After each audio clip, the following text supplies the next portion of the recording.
जय हिंद दोस्तों, बाढ़ की आवाज़ में आपका स्वागत है। मैं पूनम किशोर। अभी हम बाढ़ अनुमंडल के नवादा गांव में हैं।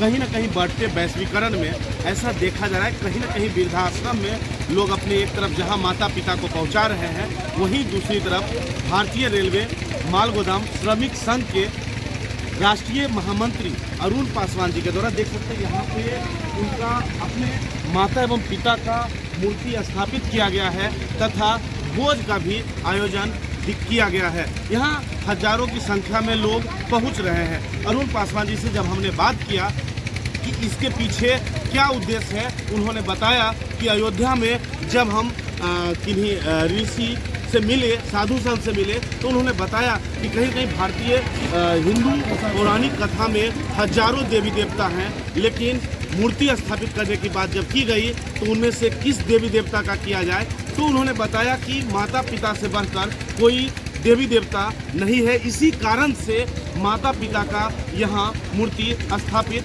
किया गया है। विशेष आप खुद सुनिए उन्होंने क्या कुछ बताया।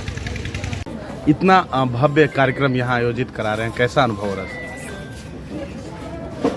यह भव्य कार्यक्रम, इसको आप कह रहे हैं जी, तो तुच्छ कार्यक्रम है जो हमारे भगवान राम लगन बाबू या सुशीला माता हमारी जो हम लोगों को जीवन दान दे करके इतना कष्ट से पोष पाल के जीवन किया, उसका 1% भी हम लोग नहीं करते। और यह तो एक भावना हमको ऐसा हुआ कि हम अपने माता पिता को ही भगवान, जैसे अयोध्या हम गए हुए थे तो अयोध्या में हमारे बलराम महाराज जी हनुमानगढ़ी के महंत हैं, उन्होंने कहा पासवान जी इतना सब कुछ किए, एक मंदिर बनाइए। हम बड़ा सोच में पड़ गए।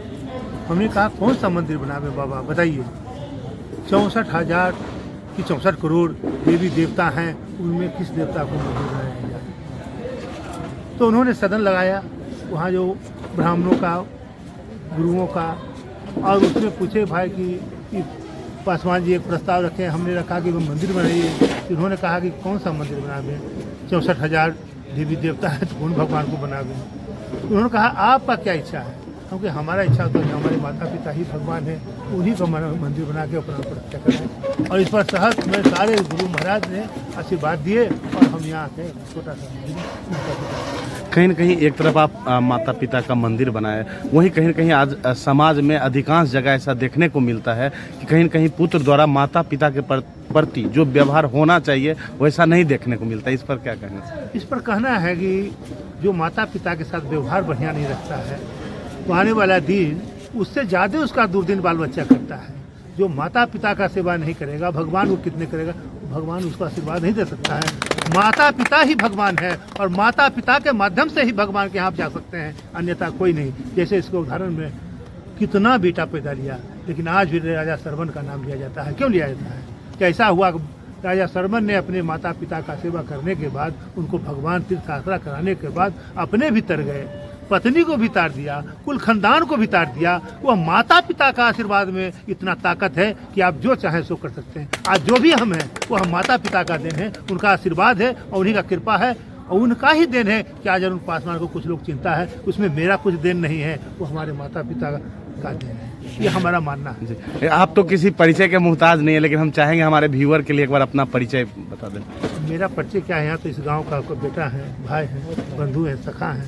ऐसे एक छोटा सा संगठन चलाते हैं, भारतीय रेलवे माल गोदाम श्रमिक संघ, उसका हम राष्ट्रीय महामंत्री हैं। जय हिंद। Thank you sir. कार्यक्रम में पहुँचे, कैसा अनुभव हो रहा है सर? बहुत ही अच्छा अनुभव हो रहा है और इससे हम लोगों को एक सीख लेना चाहिए कि अपने माता पिता के प्रति हमेशा सहिष्णु रहें, कृतज्ञ रहें, और चूँकि उनका ऋण हम लोग कभी नहीं उठा सकते हैं, इसलिए माता पिता के प्रति हम सभी से अपील करेंगे, अनुरोध करेंगे तो उनके प्रति आप लोग सदा उदार रहें और उनकी सेवा करते रहें, तभी आपको आगे बढ़ने का अवसर मिलेगा। मतलब कहीं न कहीं इस कार्यक्रम के बहाने यहाँ जो हजारों लोग पहुँच रहे हैं या जो भी इस खबर को देखेंगे तो उनके लिए एक मैसेज भी है कि माता पिता के प्रति जी बिल्कुल होना चाहिए जी, बिल्कुल ये एक मैसेज है और एक माने अच्छा पहल किए हैं, ये हम लोगों को सीखना चाहिए और हम लोग को भी अपने माता पिता के प्रति या जितने भी लोग हैं उनको उनके प्रति अनुग्रह होना चाहिए। जी, मतलब अगर सामर्थ्यवान नहीं भी हैं तो अपने स्तर से श्रद्धा जी तो होना चाहिए ना, सेवा तो होना चाहिए ना। सामर्थ्य तो आप जितना अधिक कर सकते हैं, जी। नहीं सामर्थ्य तो उनकी सेवा तो कर सकते हैं। जी अरे भावना Thank का you, पूजा होता है, धन का थोड़ी सा पूजा होता है कि नहीं? आपका भावना का पूजा होता है, श्रद्धा का